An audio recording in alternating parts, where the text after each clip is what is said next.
You emerge from Earth, slick with yolk and instinct. The world greets you with scorching sun and immediate certainty. Everything wants you dead. Your siblings scatter like broken beads, racing toward the nearest tree. You don't think.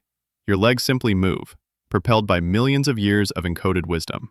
The tree becomes your universe. Its bark tastes like survival as you climb beyond the reach of jaws that would swallow you whole, including your mother's. She's down there somewhere, a scaly titan who sees you as snack, not offspring. Evolution made Komodo dragons many things, but sentimental isn't one of them.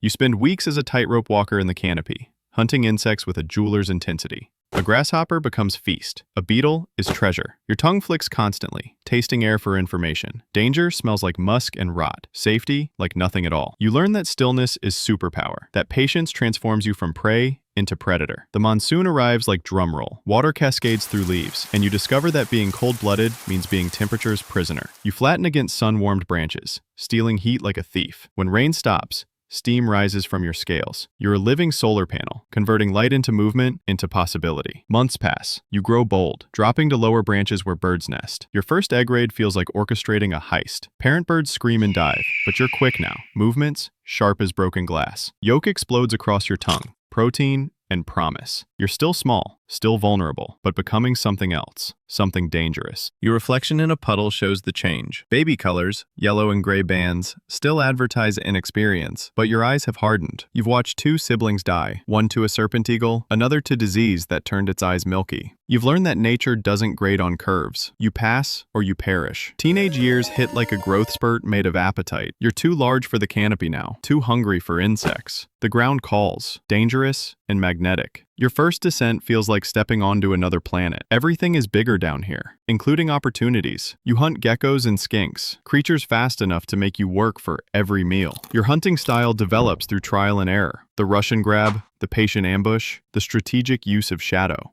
Movement attracts attention, but frozen stillness makes you invisible. You become master of the pause, scholar of waiting. Other young dragons cross your path. Some become rivals, testing strength through hissing matches and brief, violent wrestling. Others you avoid, reading threat assessment in their posture. The island teaches brutal mathematics. Territory divided by too many dragons equals starvation. You start claiming space, marking it with scent and attitude. Your first large kill changes everything. A wild piglet, separated from its sounder, squealing panic into afternoon heat. Your jaws close around its neck, and bacteria-laden saliva, evolution's patient poison, enters the wound. The piglet escapes, but you follow. Not frantically. You follow like prophecy, like tomorrow is guaranteed yours. 3 days later, you find it collapse beneath a palm. Infection has done its work, turning quick creature into feast. You tear into flesh, gorging until your belly drags. This is the revelation. You don't need to be faster or stronger than prey. You just need to be more patient than death itself. Adulthood arrives without ceremony. You're massive now, pushing 8 feet and 200 pounds of scaled muscle. Your colors have deepened into earthy tones, gray like stone, brown like dried blood. You move through savanna like a landlord inspecting property, and other creatures yield. Birds walk carefully around you. Deer watch with wide, calculating eyes. Your territory spans several square miles of prime hunting ground. You patrol with a border guard's dedication, leaving scent markers and intimidating any rival foolish enough to challenge. 2 young males test you once. You don't kill them. No need to waste energy, but you make your point through display and brief, decisive violence. They leave bleeding, educated about hierarchy. Dry season transforms hunting into strategy. Prey congregates around remaining water sources, and you station yourself like a toll collector on the path to survival. A deer approaches at dusk, thirst overwhelming caution. You explode from underbrush, jaws finding hamstring. The deer crashes, and your bacteria begins invisible work. You don't chase when it runs, you simply remember the direction. Mating season adds complexity. A female appears in your territory,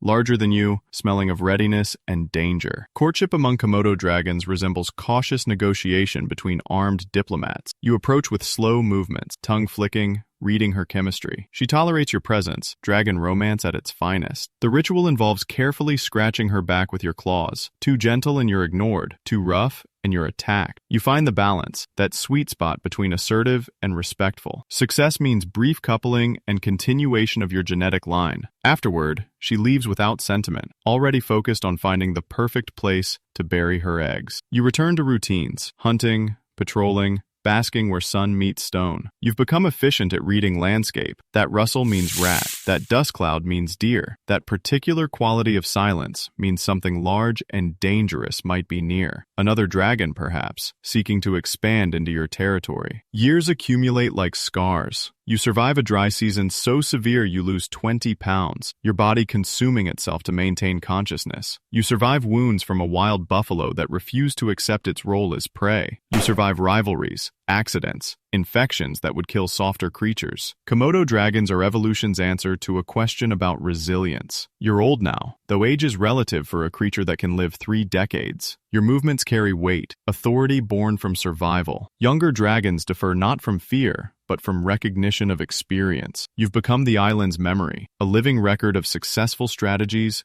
and avoided mistakes. Your hunting evolves with your changing body. You can't chase like before, can't rely on explosive speed. Instead, you become an artist of ambush, selecting locations with an architect's precision. Near the deer trail, downwind from the water source, in shadows that hide your bulk and disguise intentions. Kills come less frequently, but with greater certainty. You've learned patience at a molecular level. Hours pass like minutes while you wait. Metabolism slowed, body a coiled spring, wrapped in ancient leather. When opportunity presents itself, you strike with the certainty of gravity. Younger dragons sometimes observe from a distance, watching your techniques like students studying a master. You ignore them. Knowledge in the dragon world isn't taught. It's stolen through observation or learned through failure's harsh curriculum. They'll figure it out, or they won't. Nature has no sympathy for slow learner. The island changes with seasons, with years, with the invisible hand of climate and chance. Wildfires clear brush. Monsoons reshape landscape. Prey populations fluctuate. According to mathematics you feel, but cannot understand. You adapt, because adaptation is the only alternative to extinction. Your final years bring strange peace. You're beyond ambition now, beyond the desperate hunger that drove your youth. You eat when opportunity arises. You bask in familiar spots where sun meets stone in perfect alchemy. You've become part of the island's geology, as permanent and essential as volcanic soil. One morning you notice fresh digging near the beach. A female has nested here, burying eggs in warm sand. You have no memory of your own emergence, no connection to these unhatched possibilities, but something in your ancient brain recognizes the pattern. The cycle continues. Life persists. You lumber away from the nest, leaving the eggs to their chances. Somewhere beneath that sand, 30 futures are developing, each one a genetic lottery ticket, each carrying forward the blueprint that made you. Some will survive to climb their first tree. Fewer will reach adolescence. 1 or 2 might achieve old age, might someday lie on sun-warmed rocks, contemplating the mystery of continuation. The sun climbs higher. You settle into your basking spot, the one you've claimed for years, where stone holds heat perfectly and the view encompasses your territory. Your tongue flicks lazily, tasting familiar air. Everything that made you, the hunger, the patience, the violence, the adaptation, will either persist in those buried eggs or fade from the world. But for now, you exist. You are apex